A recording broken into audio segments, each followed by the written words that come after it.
That small town could never have predicted what was coming, much less the surprise my arrival as the outsider would bring. But they chose to welcome me in their own way, and had no idea of the price they would pay for it. Some local police officers thought they'd give me a welcome lesson in their style. They tied me to a lamppost right in the middle of the street, turning my arrival into a public spectacle, as if I were just anybody. Little did they know who they were dealing with or how it was all about to blow up in their faces. Not a subscriber yet? Join our community by clicking subscribe and hit the bell to get a notification every time there's a new video. Let's start from the beginning. The deal is this. My name's Danny, I'm 54 years old, and I've been through a lot in life. I just arrived in this tiny, forgotten town in South Carolina to take on the role of police chief. This isn't my first rodeo. I've been in plenty of tough situations before, but this place had an air about it that made me realize, right from the start, this wouldn't be a smooth transition. Here, everyone seems to know each other, and it's clear they're not exactly thrilled about having an outsider around. From the first days, I could see the local police had their own way of operating, like they followed a set of rules no one else had the right to question. I decided to take a stroll before officially introducing myself. I wanted to get a real sense of who I was dealing with. Blending into the scene with a worn cap and an old jacket, I looked like just another unknown face among the town's streets. When I stepped into a very traditional cafe, the type that seems like it's been around forever, I felt the stares. Those hard, suspicious eyes soon sized me up from head to toe, making it clear they thought I was someone who didn't belong. In one corner, 2 cops were laughing, and I didn't need much to realize I was the reason for their amusement. They watched me as if they'd already decided, an unimportant stranger or maybe someone to provoke for fun. Their badges shone under the soft light of the place, but the way they acted made it clear that, around here, authority didn't come with respect. As soon as I stepped in, all eyes were on me, as if I'd broken some sacred rule just by existing in that space. It was a silent judgment, and I already seemed guilty just for being there. The 2 cops in the corner, who I'd later come to know as Jake and Mike, looked at me with an expression that said they'd already labeled me and were ready to pass sentence. I walked to the counter, ordered a coffee, and left the money on the table, watching every movement around me. It was a sort of test, a way to see how far they'd go. I wasn't there to show my identity right away. For now, it was a reconnaissance mission, a chance to better understand the local customs before revealing my true role. I was about to take my coffee and leave quietly when one of them yelled across the room, loud, "Hey, old man! Are you lost? Because you don't look like you're from around here." I kept my calm, turned slowly, controlling my expression so as not to give anything away. "Just passing through," I replied briefly, but the disbelief was clear on their faces. The other, a tall guy with a smug smile, was quick to respond, "Ah, then maybe it's best you keep on passing through. Strangers don't tend to last long around here, you get it?" I ignored the provocative tone, shrugged, and left. But it was obvious their eyes wouldn't be off me any time soon. As I walked down the street, I could feel those eyes fixed on my back, following every step. A strong hunch told me that what awaited me there wouldn't be simple. My new position would certainly include much more than signatures and meetings. This town, after all, had its own unwritten rules, and I was about to find out what they really meant. Want more content like this? Then give a like, subscribe, and hit the bell, because we always have new content and you won't want to miss out. The next morning, early, I decided to go for a run around the outskirts, moving a bit away from the town center. I needed to clear my mind and get a better feel for the place. The fresh air and the peace of the countryside helped me think, and I felt at peace, at least for a moment. But the calm didn't last long. In the middle of the run, I heard the sound of a patrol car approaching slowly. Of course, who else would it be? Jake and Mike, the same 2 from the cafe.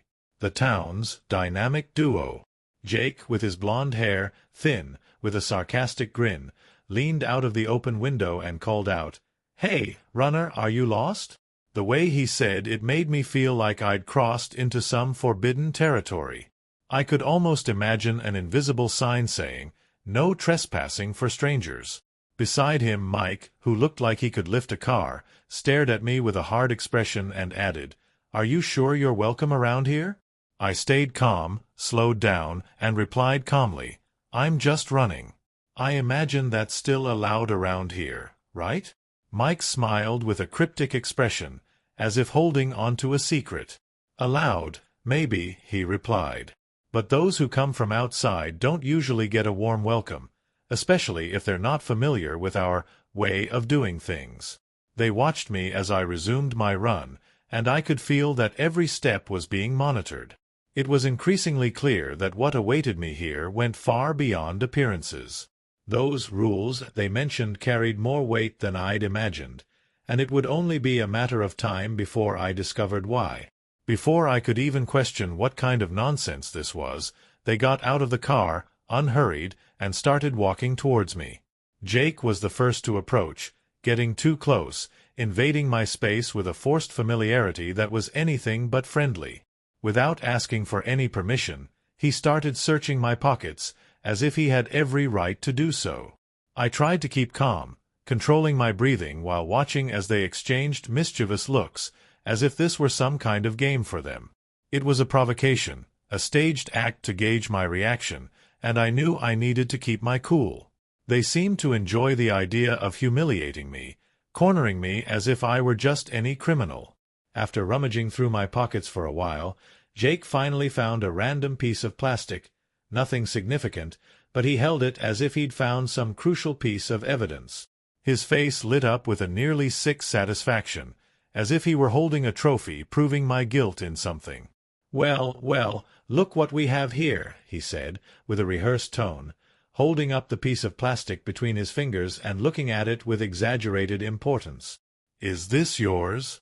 I simply looked at him, without showing the slightest sign of annoyance or defiance. I wasn't going to fall for their obvious provocation.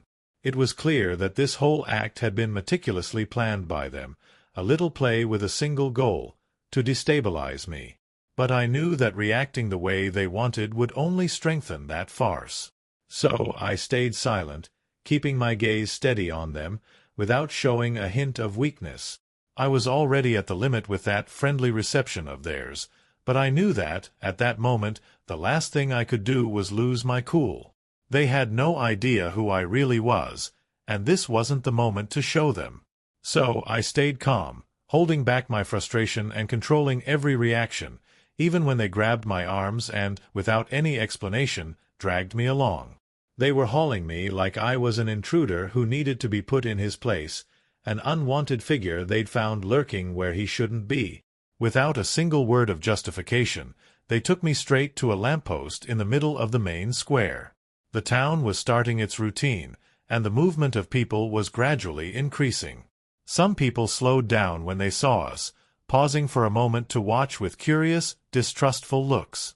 Others kept going, indifferent, as if they were already used to witnessing this kind of scene, a common sight in the life of that town. Jake and Mike seemed completely at ease, as if they were performing in some sort of private comedy. While they tied me to the post, they exchanged jokes, making me the main character in a distorted show. They laughed loudly, talking as if they were putting on a show for the small crowd that was forming around us, reinforcing the impression that, to them, this wasn't just a simple provocation but an exercise of power.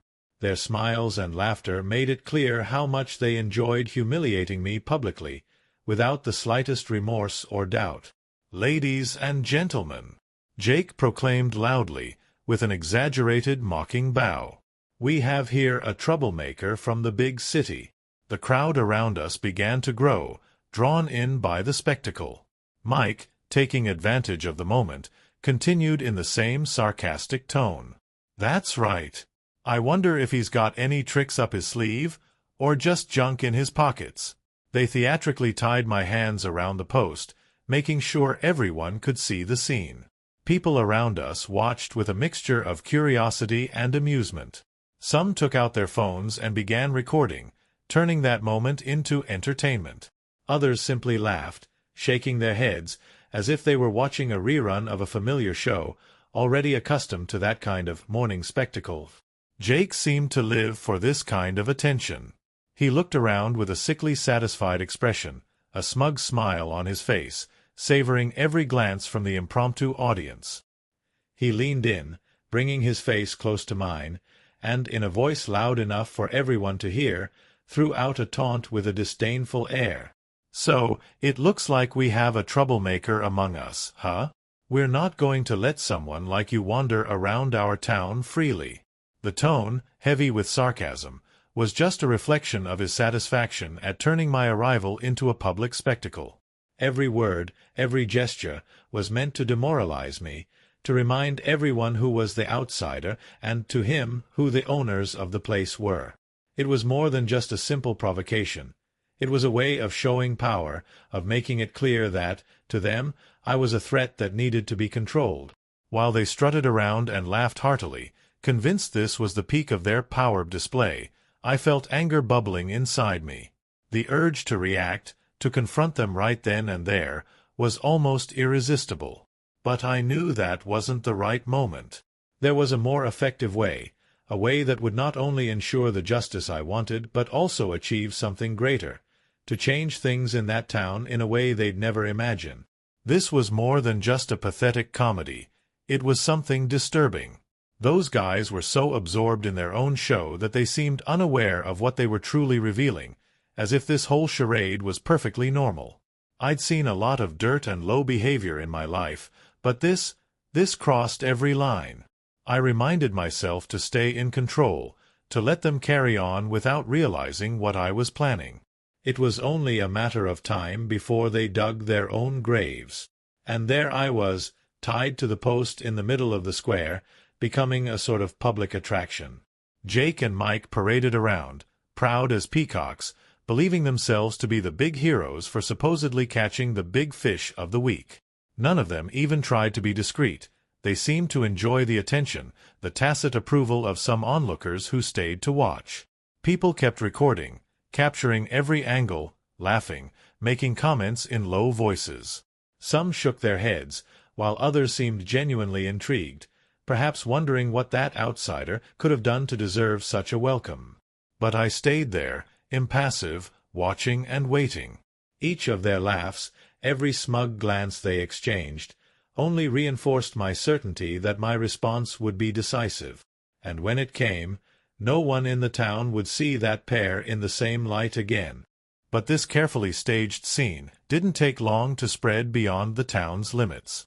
The next day, videos of the mysterious outsider tied to the post started circulating online, accumulating more and more views. It was as if the whole town had been swept up into a bizarre spectacle, and I, unintentionally, had become the protagonist of a story that now attracted curiosity and all sorts of comments. Soon, social media was filled with a wave of opinions and speculations. Some thought I was just a drifter who'd crossed some invisible line, a suspicious figure that needed to be restrained. But, on the other hand, many questioned the actions of the officers, casting doubts and raising theories. Who is this guy?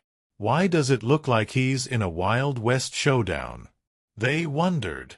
Others demanded answers about the officers' behavior, beginning to suspect there was something strange about the whole public display. It wasn't long before the local media capitalized on the controversy. Journalists, eyes gleaming at the chance of a scandalous story, appeared in town looking for the next big headline. They moved through the crowd that still buzzed about the incident, microphones in hand and cameras pointed at anyone who could give a statement. One of them approached a curious onlooker and asked with urgency, "What did this man do? Did anyone see him commit any crime?" The neighbor just shrugged, without much conviction, before muttering, "Not sure. It looks like the cops were just having fun with him." With such evasive answers, the reporters didn't have much to go on, but that didn't stop them from searching for something, anything, that could add weight to the story. And amidst this commotion, the little town was becoming the stage for a narrative that no longer seemed under the control of the local bosses. The truth was about to come to light, and it was only a matter of time before everything blew up. While all this was happening, Jake and Mike continued parading around the square as if they were the stars of a big event. They seemed to be enjoying the attention, posing for passers-by, cracking jokes, and seizing the opportunity to put on a show. To them, this was like a private celebration. They acted as if they were the town's heroes, the local celebrities everyone should admire. They had no idea that the situation was quickly slipping out of their control, taking on far greater dimensions than they could have imagined. Watching this strange performance, I felt a peculiar kind of satisfaction. With every action, they were creating exactly what I needed. They were setting the perfect stage without the slightest idea that they were laying the groundwork for something much bigger. The spotlight was on me, and every curious glance, every recording, only contributed to the build-up of the real show that was about to unfold. Soon, they would understand what it truly meant to be in the spotlight, but in a way they never anticipated. The next morning, my phone rang early. The caller ID showed it was from headquarters, and I knew exactly why. The story of Jake and Mike's prank had quickly made its way up the chain of command, turning into a serious issue. What they saw as an act of harmless fun had now transformed into a full-blown scandal. No one was pleased with what was happening. The small town had become the center of a controversy no one seemed prepared for. Jake and Mike were about to have a rather unpleasant surprise. Their superiors were not only aware of the situation but were outraged by the fallout and lack of professionalism displayed. What they viewed as an act of dominance and welcome had now become a problem demanding an immediate response. This small town, accustomed to doing things its way, now faced a reality that went beyond its long-standing customs. And this was only the beginning. That morning, I went directly to the station, feeling the weight of my uniform on my shoulders as I prepared for what was to come. Putting on that uniform wasn't just a routine act. It was a reminder of my role, of the responsibility to restore order where there seemed to be only chaos and vanity. The badge shone on my chest, and the perfectly fitted uniform carried a gravity that recent events had made inevitable. As I walked through the main lobby, a heavy tension filled the air, like the unsettling silence before a storm. And just as I'd anticipated, Jake and Mike were there, relaxed and laughing at some inside joke, completely at ease, with no worry whatsoever. Their self-confidence was almost blinding. They were so sure of themselves that they hadn't even bothered to find out who I really was. To them, I was just a newcomer, someone they could treat however they wanted. They believed they had control of the situation, that everything would go on as usual, and that I was just another background character in their lives. However, the moment they noticed my presence, the effect was immediate. As soon as their eyes met mine, fully uniformed and with my badge visible, the smiles vanished in an instant. The impact was clear. Jake and Mike froze in place, their eyes wide in sheer astonishment. The confidence they'd shown before quickly gave way to an expression of disbelief, which soon turned into rising panic. They hadn't expected this. They couldn't imagine that the target of their pranks was, in fact, the new chief they now faced in silence. It was evident the realization was dawning on them bit by bit, and what had once been easy laughter now turned into an uncomfortable silence. They were finally beginning to understand that the situation was out of their control. And right then, in that moment, the small town and its old customs were about to face a change they'd never anticipated. I let the silence linger a few moments longer, allowing them to squirm under my gaze, their eyes shifting desperately in search of an escape that didn't exist. The discomfort was palpable, and I could almost hear the sound of their confidence crumbling, the mask of arrogance breaking apart with each passing second of stillness. When I finally broke the silence, I made sure to keep my voice calm but firm, with a tone that left no room for excuses. "We have a serious situation, gentlemen," I stated, locking eyes with them. "And, as it happens, you two are at the center of it." The color drained from their faces as they took in what was happening. This wasn't the scenario they'd imagined. It wasn't a show they'd rehearsed or a game where they could set the rules. The surprise and panic on their faces mixed, and for a moment Jake tried to stammer something, searching for a hurried excuse. Before he could get out the first word, I raised my hand in a clear gesture to silence him. "Save it, Jake." My voice was cold and direct. "I've seen enough to understand exactly what's going on here." I stepped forward, closing the distance between us, leaving them with nowhere to run and forcing them to face the situation head-on. The tension in the air was almost tangible, and the superiority they'd shown earlier had evaporated, replaced by a clear unease. I looked each of them in the eyes, letting the question slip out with a dose of razor-sharp irony. "So, neither of you recognized the new chief?" The shock on Jake and Mike's faces deepened, now mixed with a vulnerability they couldn't hide. It was clear that, for them, everything they had done, all the humiliations and provocations, was now coming back as a weight on their own shoulders. What had once seemed like a harmless joke was now a situation they couldn't ignore.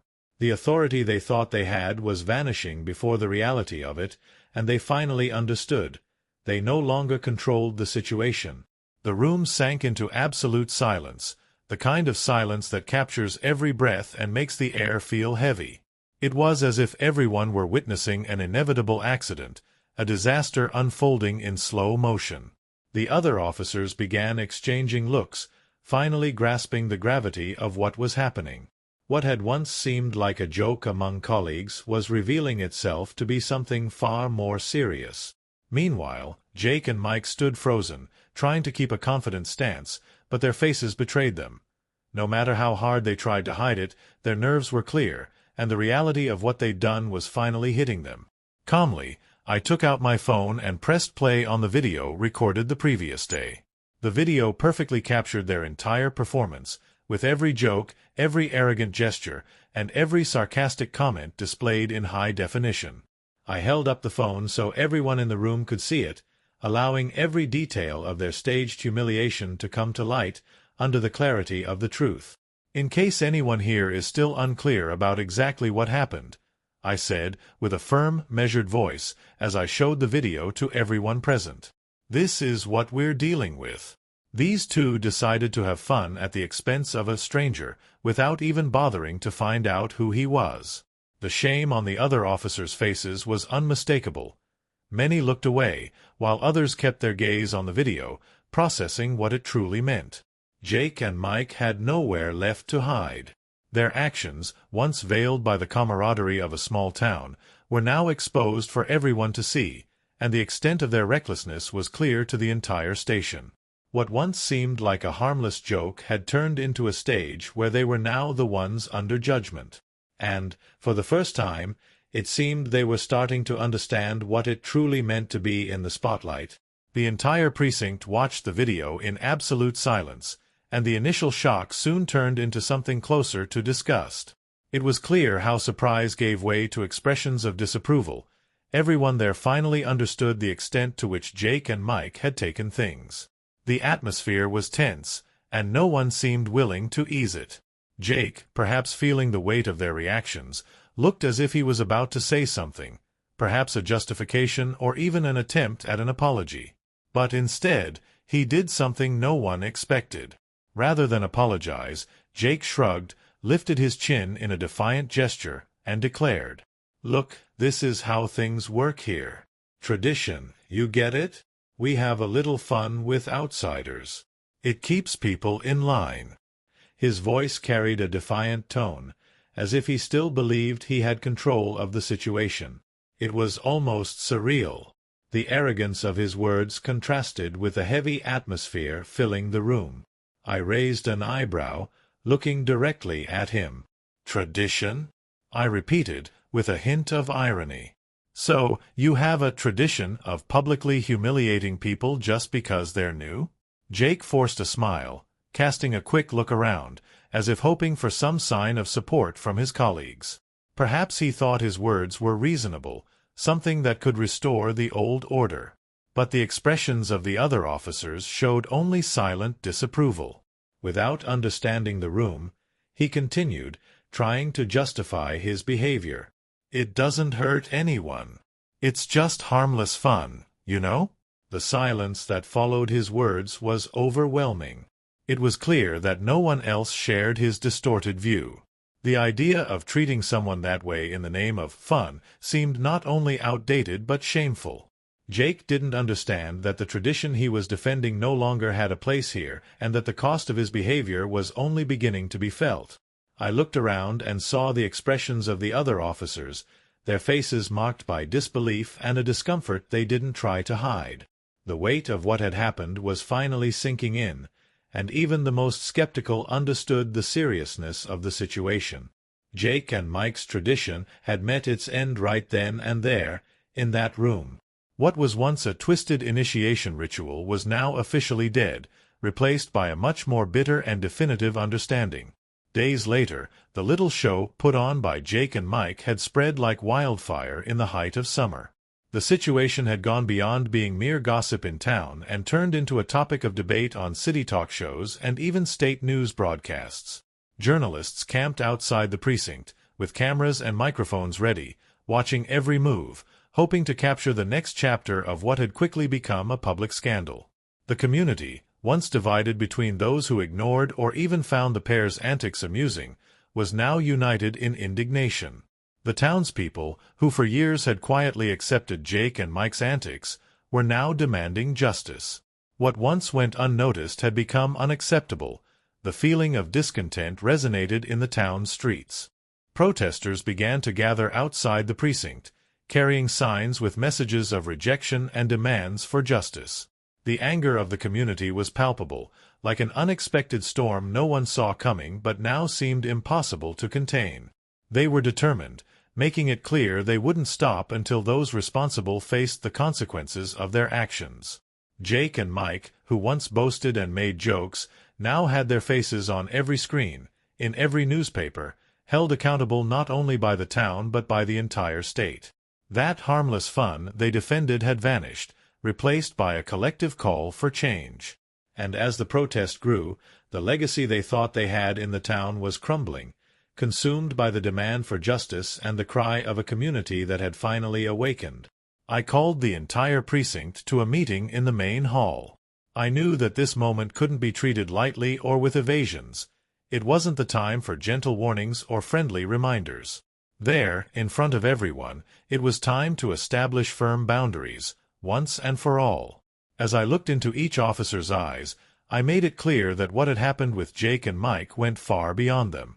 It was a definitive end to practices and attitudes that would no longer be tolerated. From now on, I began, my voice firm and unwavering, any behavior that disrespects the community will be punished with immediate dismissal. No warnings, no second chances. Silence fell over the room. No one dared to interrupt, and I could see on each face the understanding that things were about to change, and in a radical way. The weight of those words filled the air, and everyone processed what this new direction meant. Off to the side, Jake and Mike stood motionless, their faces pale, realizing their game was over. Finally, everyone there knew that the shield of untouchability they thought they had was gone for good.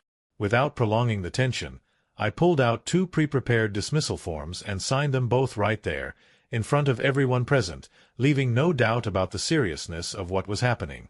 "Jake, Mike," I said with authority, "hand over your badges.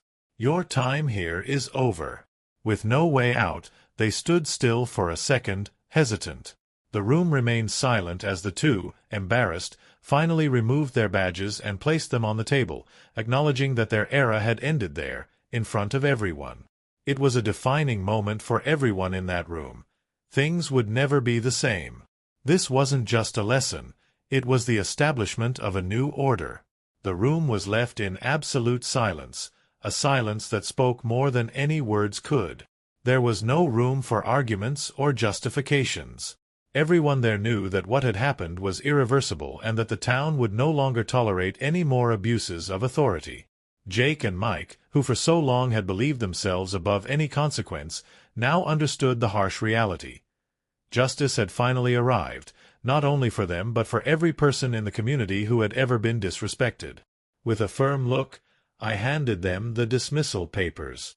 The entire room watched in complete silence, absorbing the weight of that moment. There was no applause, no gestures of approval. Just a heavy silence as Jake and Mike removed their badges and placed them on the table. Their expressions showed that, at last, they understood the gravity of their actions. It was the end of an era, a final punctuation to behavior that had gone unchecked for far too long. The message was clear and unmistakable. From now on, the town's officers were there to serve, protect, and respect every resident, treating the community with the dignity it deserved. There would no longer be space for public spectacles or power games.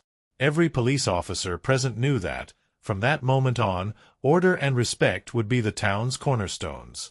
Jake and Mike left in silence, taking with them the lessons learned in the hardest way possible. And I knew, with absolute certainty, that this was a new beginning for everyone. With Jake and Mike's swift departure from the force, the true consequences began to take shape. The district attorney's office mobilized, determined to investigate every aspect of the traditions they had upheld under the pretense of authority. What once seemed like mere pranks was now viewed through a new lens, and investigations began to unearth a troubling history. Every arrest made by Jake and Mike, every suspicious intervention, was meticulously reviewed. It wasn't long before an avalanche of complaints and grievances came to light. People who had once remained silent, fearing retaliation, finally began to speak. Accounts of intimidation, public humiliation, and even abuses of power emerged, revealing a string of disturbing stories. Each testimony showed that Jake and Mike's actions were far more than simple fun. They were a continuous series of power abuses that fueled a twisted version of entertainment at the expense of others. It was as if a floodgate had opened, and suddenly the whole town had something to say, a burden to release, a confession long held back. The courthouse became the new stage, with citizens demanding justice and compensation, calling for those who had abused their power to be held accountable for every act. Jake and Mike, who once saw themselves as untouchable, now faced more than just the shame of dismissal. They stood before a serious and extensive process, with the entire town watching. The severity of the consequences was clear. There would be no escape, and ignoring or downplaying what had been done was no longer an option. Outside the precinct, watching as the community gathered around a shared cause, I felt a deep sense of accomplishment. The people weren't just there to witness a scandal unfold. They were there because they believed in something bigger, because they finally saw the possibility of real change. As I looked at each face, marked by the determination and fatigue from years of abuse and silence, I knew this was precisely why I had taken on the role. This town, though scarred by a long history of impunity, was now ready to move forward. Even if it took a shake-up to get here, the desire for transformation was palpable. People held signs demanding respect and justice, with phrases that captured the sentiment of the entire community. Enough abuse, no more impunity, we demand accountability. Those words summed up the accumulated exhaustion and the desire for a fairer future. It was clear that the town wanted more than answers. They wanted a new way of coexisting and rebuilding trust. I saw elders, young people, whole families, all determined to be heard. Confidence in those meant to protect the town was worn but not destroyed, and this was the final opportunity to restore respect between the community and authority. The message was clear. The days of ignoring issues and sweeping injustices under the rug were over. For everyone, especially those in positions of power, it became evident that turning a blind eye and pretending everything was fine was no longer possible. The town had awakened, and its voice was a cry for change. I felt the weight of responsibility on my shoulders, but at the same time a sense of peace, knowing that we had finally turned the page. This wasn't just about punishment but about collective learning. The fight for respect and justice didn't end with Jake and Mike. They were only the visible face of a much deeper issue. This episode served to expose a system corroded by a culture of abuse and authoritarianism, a structure that needed re-evaluation. The dismissal of 2 officers was only the first step on a long but necessary path. Change wouldn't come easily, and it would likely meet resistance, but it was clear to everyone that the town would no longer tolerate the same old practices. As I looked at the people around me, I noticed that many finally understood what was at stake. This wasn't just about 2 officers, it was a matter of principle. The idea of authority had to be redefined. From that moment forward, being a police officer would mean, above all, to serve and protect, not to use power as a shield for unacceptable conduct. And I knew that the responsibility to ensure this change rested on my shoulders. My presence there wasn't a solitary act, it represented a commitment to something bigger, something lasting. Jake and Mike symbolized a time when certain behaviors were tolerated, even encouraged, but it was now clear that those days were numbered. The town now understood that things had changed, and I was there to make sure they stayed that way. The message, once silent, had become a promise. From here on, every officer would be accountable for their actions, every decision would be made with responsibility. This moment was more than just a dismissal or a leadership change. It was a silent revolution. Often, change begins with a single act, but it quickly becomes a collective force. I knew challenges would come, that not everyone would be ready to accept the new system. Some might resist, maybe even try to steer things back to how they were. But from that moment on, any attempt to revert to the past would face the resistance of an entire town, a town that now knew what it meant to fight for respect and dignity. I took a deep breath, feeling the air filled with hope and a renewed sense of justice. I knew there was still much work to do, that rebuilding trust between the community and law enforcement wouldn't happen overnight. Every action, every gesture would matter. But as I looked at the faces around me, I realized I wasn't alone in this journey. The town stood with me, ready to rebuild its relationship with the authorities and restore a trust that had been broken but not destroyed. I knew this wouldn't be the last time we'd face challenges like this. After all, changing an ingrained culture takes time and dedication. But the presence of that crowd gave me the certainty that we were on the right path. The town was awake, aware of its power, and determined to ensure that every person was treated with the respect and dignity they deserved. And I was there, not just as chief of police but as a citizen committed to upholding the values everyone there defended. And you? What would you do if you were in my shoes? I asked myself silently, feeling the question reverberate beyond me. I knew this story wasn't mine alone. Each person there, every face looking back at me, was part of something bigger. And for that reason, I decided to share this story. This was the kind of example that could inspire other places, other communities that also needed change, that were also battling their own Jakes and Mikes. The message was simple and direct. Sometimes it takes courage to challenge a system. Sometimes one has to give up comfort and face the consequences. Share this story. Share it with those who might need this push to seek justice, to transform what seems unchangeable. Let it serve as a reminder that we all have the power to demand accountability, to ensure that respect prevails. And, just as in this town, may other places awaken to the need for change, to the importance of honoring the role each one plays in the community. From that day forward, people knew that change was possible. They knew that justice, though delayed, had finally arrived. And as the town resumed its rhythm, a new cycle began, with more transparency, more respect, and a collective determination that would not allow for setbacks. I was there to ensure that, and I knew the community was, too.